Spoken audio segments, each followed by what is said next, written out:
बहुमुखी प्रतिभा की धनी अलका सिन्हा लेखन यात्रा के जिस मुकाम पर हैं, उसमें ईमानदार लेखन के साथ साथ उनके व्यावसायिक एवं सामाजिक गतिविधियों की भी अहम भूमिका रही है। 9 नवंबर 1964 को भागलपुर, बिहार में जन्मी अलका सिन्हा ने एमए और एमबीए की पढ़ाई की है।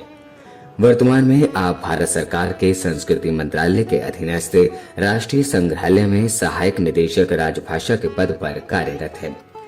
अब तक आपकी 7 पुस्तकें प्रकाशित हो चुकी हैं। प्रथम संग्रह काल की कोख से की कविताएं पौराणिक प्रतीकों के छद्म आदर्शवाद से टकराती हैं।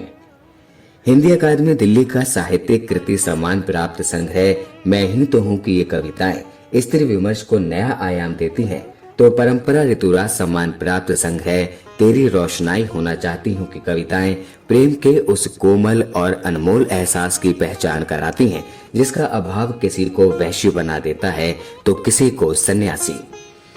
एविएशन सिक्योरिटी के अनुभवों पर केंद्रित सुरक्षित पंखों की उड़ान की टेक्नो लिटरेरी कहानियों ने अपनी अलग पहचान बनाई है। मुझसे कैसा ने की कहानियों में अभिनव संकल्पनाओं के साथ साथ मानव मन के अंतर्द्वंद और संबंधों की महीन बुनावट को बखूबी देखा जा सकता है। पुरुष वैश्य जैसे अछूते विषय पर लिखे अपने पहले ही उपन्यास जीमेल एक्सप्रेस से अलका सिन्हा ने समकालीन कथा साहित्य में अपनी सशक्त उपस्थिति दर्ज की। अंतर्राष्ट्रीय सृजनलोक कृति सम्मान प्राप्त इस उपन्यास का अंग्रेजी, उर्दू और पंजाबी अनुवाद किया जा चुका है। प्रिंट एवं इलेक्ट्रॉनिक मीडिया में ये उपन्यास निरंतर चर्चा का विषय बना रहा, तो कॉलेजों में शोध का। अभी एक उपन्यास आया है जीमेल एक्सप्रेस, मैं दंग रह गई। इसे लगता है कि स्त्रियां अपनी कामनाओं की पूर्ति के लिए उपयोग करती है, यानी वैश्य पुरुष वैश्यावृत्ति। उल्लेखनीय है कि आपकी कहानियां स्कूल तथा कॉलेज के पाठ्यक्रमों में शामिल हैं तथा आपके रचना कर्म पर शोधार्थियों को एमफिल और पीएचडी की उपाधियां प्रदान की गई हैं। आपकी रचनाओं का नेपाली, अंग्रेजी, उर्दू, बांग्ला, पंजाबी आदि विभिन्न भाषाओं में अनुवाद हुआ है। आकाशवाणी तथा अन्य मंचों पर आपकी कहानियों की नाट्य प्रस्तुतियां बेहद सफल रही हैं। रंजन का फोन आया था। खुशी से चहकते हुए उसने बताया, दिसंबर में चीन के साथ मैच है, तब देखना गोल्ड मारूंगा भाभी, गोल्ड मारूंगा मैं। मीडिया के क्षेत्र में भी आपकी महत्वपूर्ण भागीदारी रही है। 13 वर्षों तक लगातार गणतंत्र दिवस परेड का आंखों देखा हाल सुनाने के गौरव से संपन्न अलका सिन्हा आकाशवाणी की नेशनल कमेंटेटर होने के साथ साथ लंबे समय तक दूरदर्शन के साहित्यिक कार्यक्रम पत्रिका की नियमित प्रस्तोता भी रही हैं। आप अंतर्राष्ट्रीय लेखन से जुड़ी हिंदी की साहित्यिक पत्रिका अक्षरम संगोष्ठी की सह संपादक रही हैं। आपने एयर इंडिया में अनुवाद कर्म के साथ साथ वॉइस कल्चर ट्रेनर के तौर पर उद्घोषणा संबंधी प्रशिक्षण भी दिया है।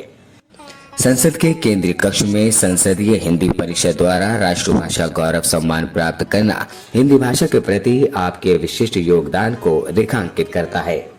आपके साहित्यिक अवदान को अनेक संस्थाओं द्वारा सम्मानित किया गया है। मानव तस्करी पर केंद्रित कहानी धिनादिन दिन को कमलेश्वर स्मृति कथाबिंब सर्वश्रेष्ठ कथा पुरस्कार, भारतीय पत्रकार कल्याण संघ द्वारा मीडिया सम्मान, आज संस्था द्वारा साहित्य के लिए उत्कृष्टता पुरस्कार, एयर इंडिया का साहित्यिक सम्मान, महात्मा फुले रिसर्च अकादमी नागपुर द्वारा अमृता प्रीतम राष्ट्रीय पुरस्कार, आचार्य लक्ष्मीकांत मिश्र राष्ट्रीय सम्मान सहित अनेक सम्मान प्राप्त हो चुके हैं।